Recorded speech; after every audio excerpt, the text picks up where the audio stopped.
We're grateful to Soldier Boy for his courage and sacrifice, and we hope that he can forgive us as he takes his rightful place on the Seven. At this point, I don't even know what to call The Boys universe. Is it a superhero parody, or is it simply the harsh reality of how actual superheroes would turn out to be in the real world? Well, regardless, I think we can all agree that it is the most diabolical superhero universe ever created, and I love how many of the supes we see are actually familiar from the Marvel and DC universe, just with an added twist. It is the same for Payback as well, the superhero team introduced in The Boys Season 3 run by Vought, way before the Seven came along. Now, the comic book version is different from what we see in the show, and the show version was led by Soldier Boy. His team members eventually turned against him until he came back with vengeance after decades. In this video, I will take you through the tragic origin story of this failed supe team, and I will cover both the comic book narrative and the series storyline.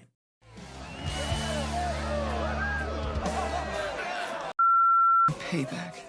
So, who the hell comprised the Payback superhero team? Basically, Vought put together a team of supes way before the Seven even existed, and I would say this is similar to something like the Avengers or the Justice League. In fact, it is almost a direct parody of the Avengers because even the name Payback is a wordplay on the term avenge. Also, if you look back at the members of the team, you will realize that Soldier Boy mirrors Captain America, of course, without the ethical and moral standards. The others, like Mindstorm, represents Vision, Crimson Countess is the Scarlet Witch's parody, and Swatto and Gunpowder are the knockoffs for Ant-Man and Hawkeye, respectively. As I have said before, Soldier Boy was the leader of this team in the show, and every single member of Payback tried and failed to get into the Seven later, and remained on this second-rate squad. In the comic book narrative, Payback is led by Stormfront, and the other members include Tech Knight and Eagle the Archer. Now, the TV series has altered the source material on several occasions, and the Payback team members have been replaced by some new characters, but the story still remains a dark part of Vought's history. I love how the introduction of Payback in the Boys comic series goes down.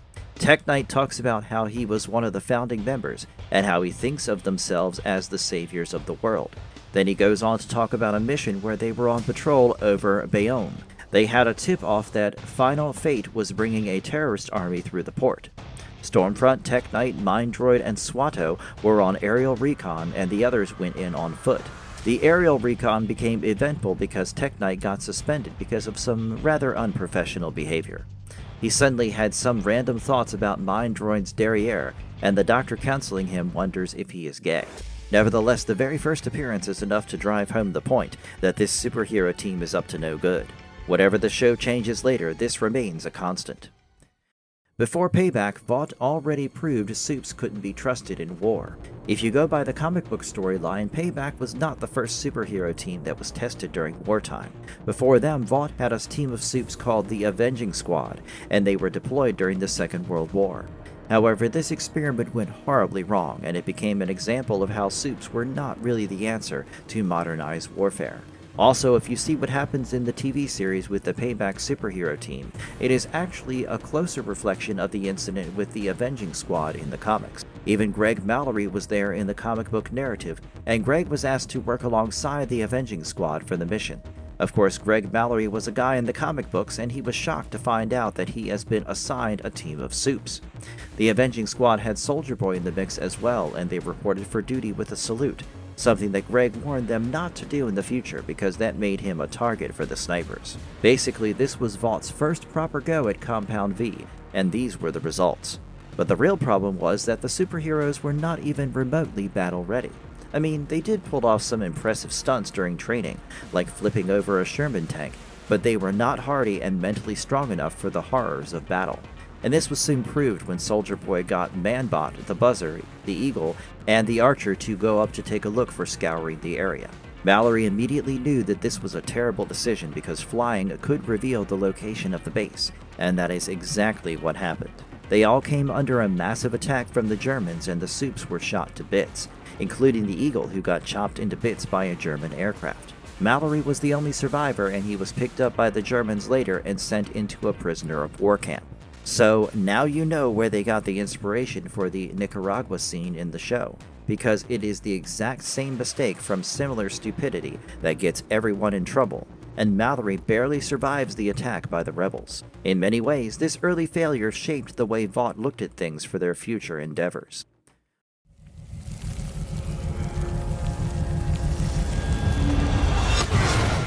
Soldier Boy was a PR dream and everyone else's nightmare. I know we have all grown to admire the testosterone-charged, brutal version of Soldier Boy that we see in the TV series, but it is quite different from the comic book counterpart. His story in the series was delivered as the ideal Captain America knockoff, where he started off as a poor boy from South Philly who became a war hero against the communist threat. He was marketed as Vaught's first superhero, but of course, the reality was fabricated to a large extent. The comic book variant is a far cry from this, and he is nothing more than a bumbling weirdo who simply wishes to be someone like Homelander.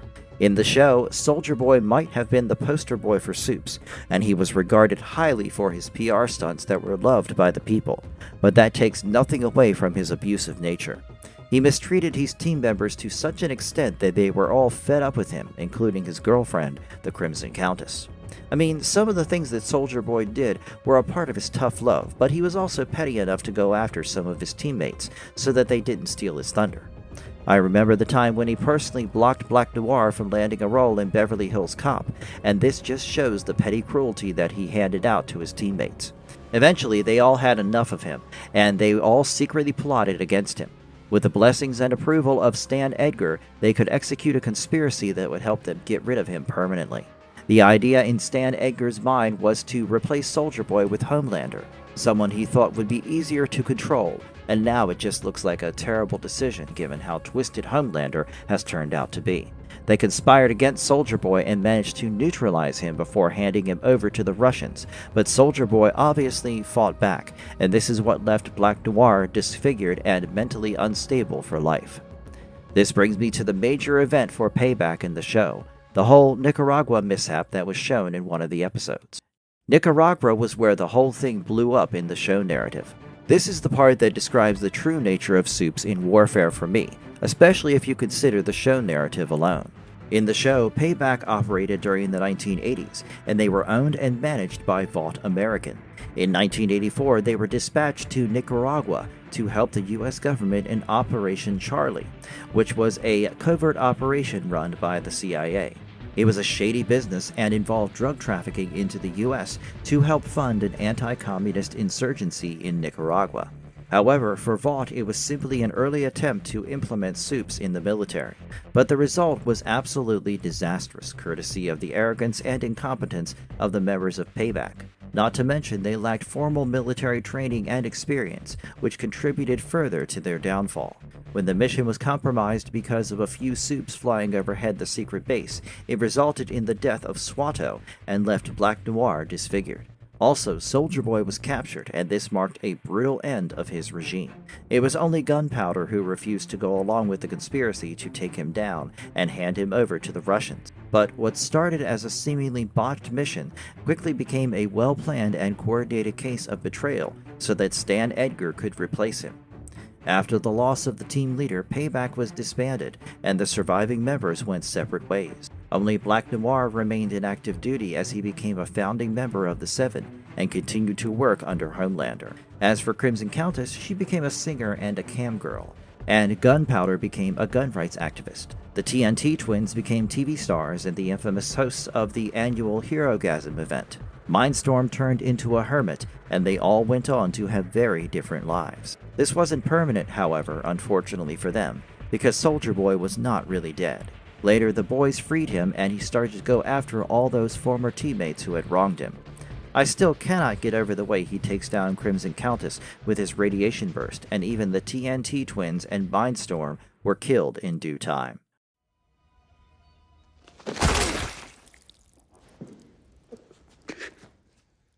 Black Noir got the worst end in all of this.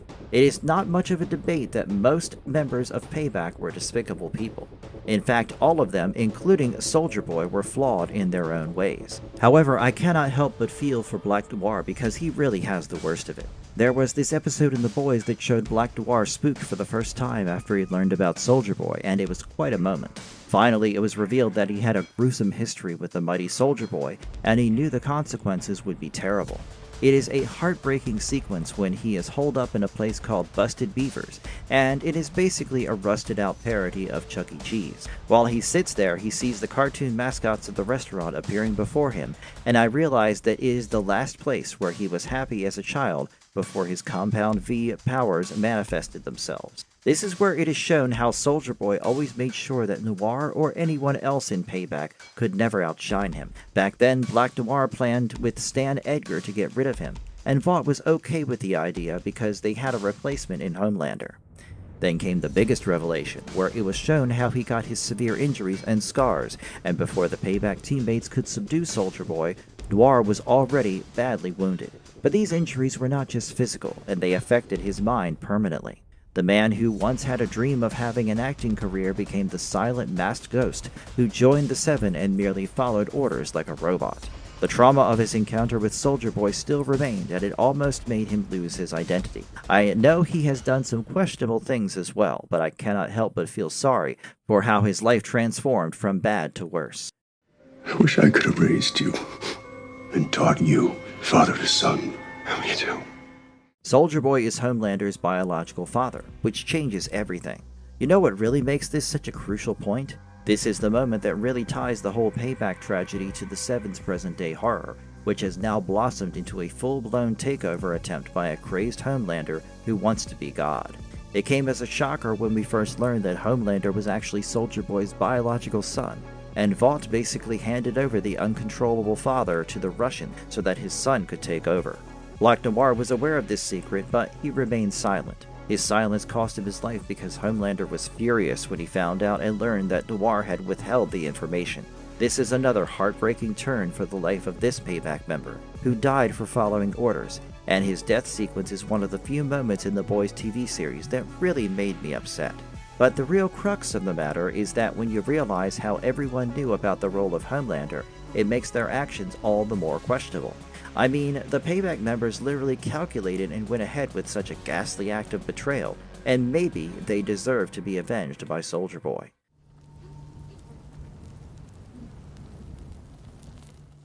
After Nicaragua, they all just moved on like nothing happened.